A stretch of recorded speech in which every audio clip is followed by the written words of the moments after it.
Bem-vindo à série de vídeos Igreja Pós-Peste. Nós estamos refletindo sobre o que é ser igreja, qual é o propósito, a função da igreja, suas marcas, considerando esse período que nós vivemos de pandemia, especialmente olhando para o futuro, pós-peste ou pós-pandemia. O que a igreja faz que ela deveria parar de fazer? O que a igreja não tem feito que ela deveria começar a fazer? Seja bem-vindo ao meu canal e inscreva-se.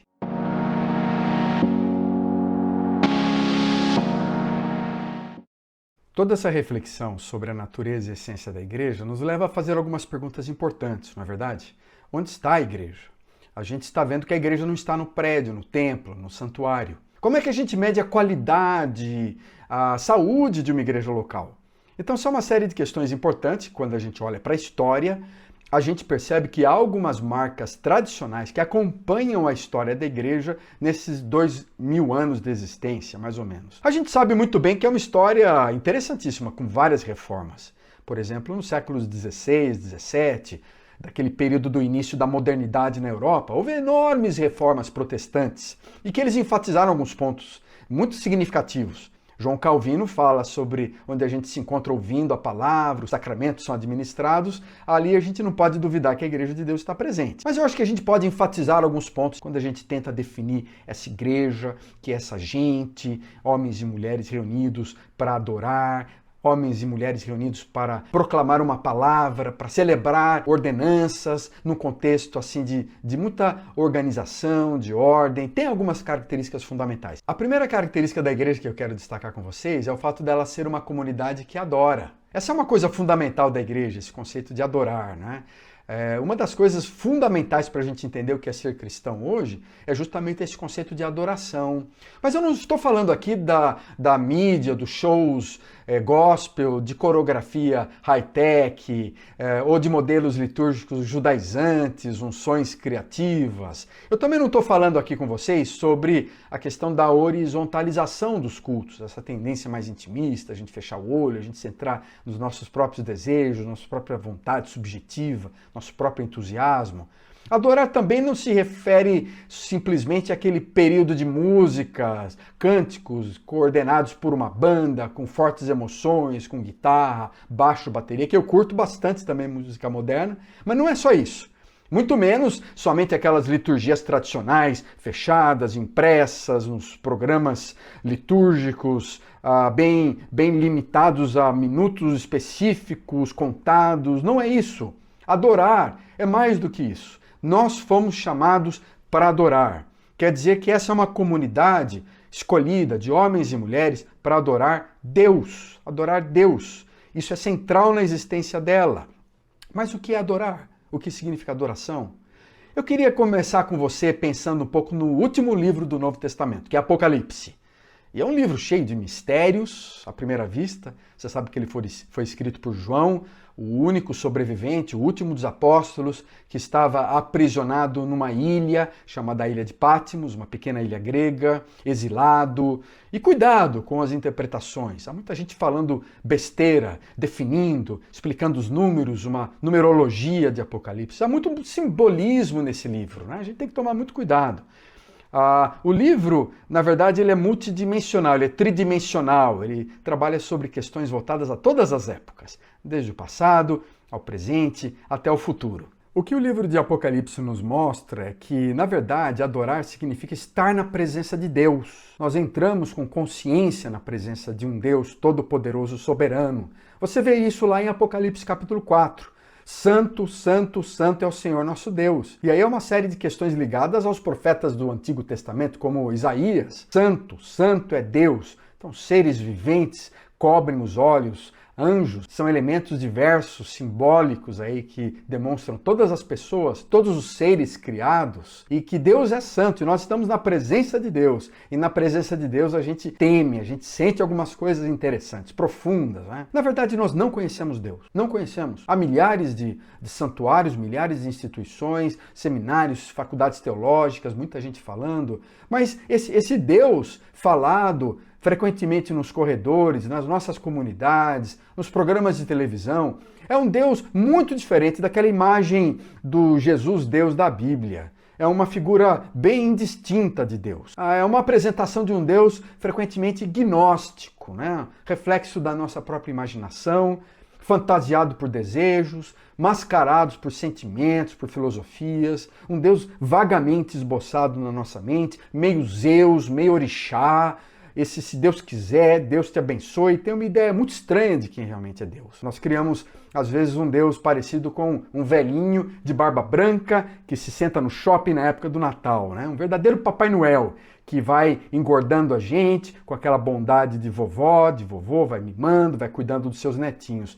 Isso não tem nada a ver com Deus. Eu gosto daquele antigo epigrama judaico que fala que Deus não é um tio velhinho e bondoso, ele é um terremoto. Essa é uma das descrições mais interessantes da complexidade de Deus, das suas várias qualidades, dos seus vários atributos, a complexidade que você vê de Deus na própria criação do universo, nas galáxias, nas estrelas, nos elementos químicos da natureza. Então, o livro de Apocalipse fala algumas dessas qualidades multidimensionais de Deus, seus atributos. Ele é digno, ele é santo, e ele está presente. E ele está presente no nosso coração. E a presença dele traz uma série de sentimentos que fazem a gente querer explodir. Explodir em uma série de sentimentos, inclusive de louvor, e de gratidão e de amor, não é? As escrituras não dão exatamente uma definição clara do que é adorar, do que significa adoração, mas ela segue alguns termos empregados nas passagens que descrevem quem é Deus. Adorar significa olhar para a glória dele, falar sobre a sua força, destacar sua honra, exaltar seu amor, valorizar aquilo que ele faz, mostrar seu poder.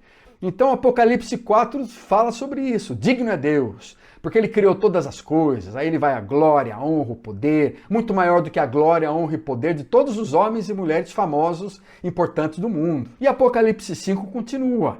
Digno é o Cordeiro, e aí ele já foca Jesus Cristo. Né? Toda a honra, toda a glória, toda a força, todo poder, maior do que todos os primeiros ministros e presidentes e celebridades e jogadores. É Deus. Então toda criatura no céu e na terra, e debaixo dos céus e da terra, diz ao que está assentado. E aí imagina 1 bilhão de pessoas todos juntos falando ao que está assentado no trono e ao Cordeiro, seja a honra, a glória, o louvor, o poder, o domínio pelos séculos dos séculos. Então essa é a visão de Isaías. E essa é a visão também de Apocalipse lá em João. Então a adoração, lá no fundo, tem a ver com essa sensação de que nós estamos na presença do Criador, do Senhor soberano sobre o universo. Uma boa definição talvez seja aquela do Abraham Hicks, que fala sobre adorar é ver o mundo à luz de Deus. Ou seja, ver todas as dimensões da vida ao redor da pessoa de Deus. Isso tem a ver com ser cristão, na verdade, né? Tudo mais gira ao redor desse conceito de que eu estou aqui na presença de Deus. E na presença de Deus eu sinto uma série de emoções fortes, desde temor, reverência, palavra de inglês awesome, né? Essa coisa do você está assim na presença de um Deus altíssimo e soberano. Então a gente começa a sentir um pouquinho do que ele é, vislumbra um pouquinho da sua glória, e a gente, uau, que espetacular, coisa assim fenomenal, é um negócio maravilhoso, né? Então quem já sentiu isso na adoração, seja sozinho, ou em público, ou numa grande conferência, ou num pequeno grupo, sabe o que eu estou dizendo, né?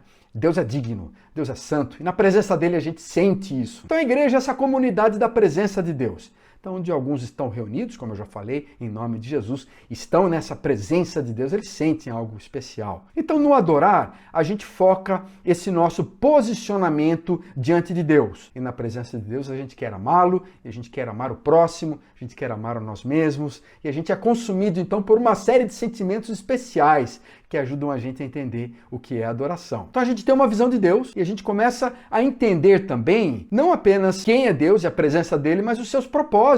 Ele tem propósitos para a humanidade, ele tem desejos, sonhos, compaixão, amor pela humanidade. Então a gente compreende não apenas a presença, a adoração também tem a ver com o propósito da vida. E aí você vai para Apocalipse 5 e você percebe isso na revelação de João. Há um grande manuscrito, ultra secreto, escrito por dentro e por fora. E imagina esse pergaminho todo enrolado, grampeado, enorme, com 7 grandes selos. E o que isso representa? Porque João fala que ninguém tem direito para abrir isso. O que ele representa? E na verdade em Apocalipse ele representa a história da humanidade, o futuro da humanidade, as decisões de Deus para todos os eventos históricos, o the end da história, a conclusão, o final dos tempos, o grande julgamento, enfim, uma série de questões importantes que representam esse manuscrito. Aí João vê um grande anjo dizendo o seguinte: quem pode abrir esse manuscrito? E ninguém no céu, nem na terra, nem em lugar nenhum pode abrir esse livro. João começa a chorar, indignado, preocupado. E agora? O que vai ser? Para onde nós vamos? Qual será o final da história? Até que então um dos líderes, um dos anciãos, diz assim para ele: olha, o leão da tribo de Judá vai poder abrir, porque ele deu a vida. Ele tem condições de romper os selos porque ele se entregou. Ele é o leão forte. É como o leão Aslan das Crônicas de Nárnia, que realmente inspiraram a C.S. Lewis quando ele pensou no conceito cristocêntrico de Deus. É o leão. Ele pertence à tribo de Judá, raiz de Davi. João então começa a olhar ao redor procurando: cadê o leão? Cadê o leão? E na verdade ele encontra um cordeiro em pé. E o texto diz que ele tinha a aparência de quem havia sido morto, de quem havia sido sacrificado. E na verdade é isso. Jesus ele é essa combinação do leão com o cordeiro. Ele esperava o leão, e a gente espera muitas vezes Deus leão, mas a criatura mais presente nos céus é um animal que parecia ter sido morto, que carregava sobre si as marcas de alguém que tinha sofrido, que é Jesus Cristo, morto e ressurreto. E por isso Jesus Cristo é ao mesmo tempo leão e cordeiro, e a gente tem que pensar nisso quando fala do adorar, né? Nós estamos na presença de Jesus Cristo, leão cordeiro, e ele é quem traz sentido à história, que traz uma teologia pública, que traz uma metanarrativa para a gente entender a história da humanidade e para a gente poder compreender, sim, os tempos em que vivemos. A gente tem que pensar de forma cristocêntrica, a gente tem que olhar para o leão cordeiro. E o que significa ser leão e o que significa ser cordeiro. Digno és, então, de tomar o livro, Apocalipse fala sobre isso, capítulo 5, e de abrir os seus selos, porque foste morto, e com teu sangue compraste para Deus homens e mulheres de toda tribo, língua, povos e raças, e os fizeste reino de sacerdote, e eles reinarão para todo sempre. Olha que promessa gloriosa, olha que coisa linda.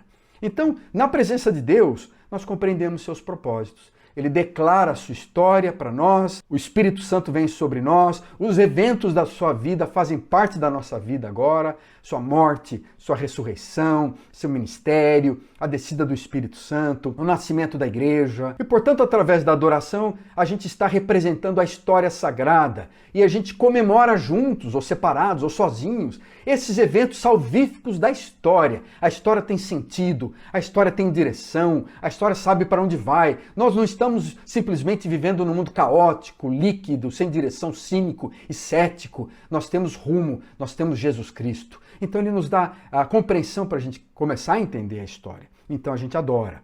A gente, na presença de Deus, a gente relembra esses fatos, revivifica, juntos ou sozinho, essa história bonita de Deus agindo, tocando a humanidade, morrendo por ela, dando perdão, trazendo vitória, nos salvando. Então nós somos indivíduos que, reunidos ou individualmente, a gente acaba falando, pensando sobre essa história do povo de Deus. E a gente conta essa história. Então como é que a gente responde a tudo isso? À presença, aos propósitos.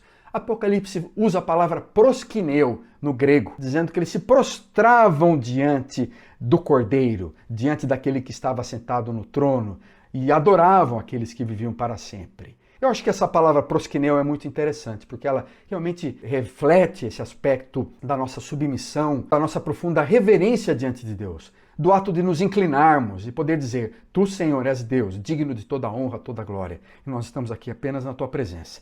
Nós estamos aqui diante do Senhor e reconhecemos que Tu és grande, que Tu és Deus, que Tu és o Salvador, que Tu és o Altíssimo. Eu gostaria então de pensar na expressão da adoração nos escritos do William Temple, um teólogo inglês, um bispo anglicano que fala sobre adorar como sendo uma consciência clara da santidade, uma nutrição da nossa mente para com a verdade, uma purificação da imaginação para com a beleza e a abertura do coração ao amor e à submissão à vontade de Deus e aos propósitos de Deus. Toda essa junção de corpo, alma, mente, vontade e imaginação é uma das expressões mais bonitas às quais somos capazes de fazer, que é adorar. O que me admira nessa descrição do templo é a integralidade dela. A totalidade. É aquela coisa da conversa de Jesus com a mulher do poço, quando ele fala que os verdadeiros adoradores não estão lá no templo de Jerusalém, não estão lá no templo de Samaria, nem nos templos de São Paulo, Rio, Curitiba, e nem os templos da nossa cidade. Eles estão em espírito e em verdade. Nós temos que lembrar disso quando pensamos em toda essa pandemia. Os verdadeiros adoradores são aqueles que adoram em espírito e em verdade. Então a adoração toca essa relação nossa, transforma essa relação nossa com Deus de forma integral, integralizadora. Ela une várias dimensões, do pensamento, dos sentimentos, das inclinações, do coração, das escolhas, da vontade, dos desejos. E é uma submissão de toda essa nossa natureza, de tudo que nós somos a Deus, a essência de Deus. Isso traz uma série de sentimentos, de alegria, de tristeza, de felicidade, também sentimentos de angústias na presença do Criador, de reverência, de temor. É uma série de sentimentos que tocam a gente por dentro. E a vida cristã, ela move uma série de emoções, de tal forma que elas possam se voltar para Cristo, para a cruz, para o sentido do senhorio de Jesus em cada uma das nossas vidas, em cada aspecto da nossa vida, né?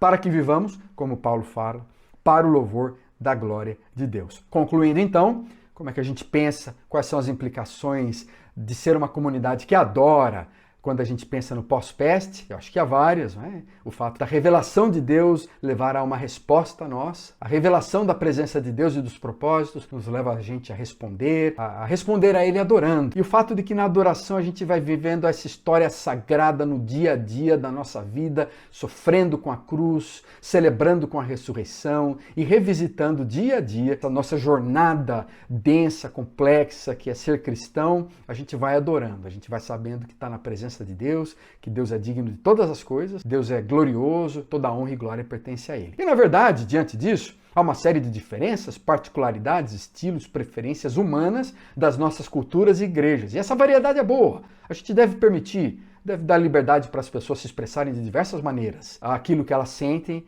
As formas e estilos são secundários, realmente. Na adoração é mais importante que a gente age de forma equilibrada, a estar na presença de Deus com liberdade, reconhecendo a grandiosidade de Deus, né? A igreja virtual, a igreja das redes sociais, certamente será acompanhada também do ajuntamento local e real. Nós sentimos faltas, sentimos o desejo de estar juntos, e é importante também. Mas a forma, temos que ser mais flexíveis, não podemos ser tão legalistas. Liberdade, gente, vamos ter mais liberdade. Eu acho que isso é um ponto importante quando a gente olha para o que significa ser uma comunidade que adora.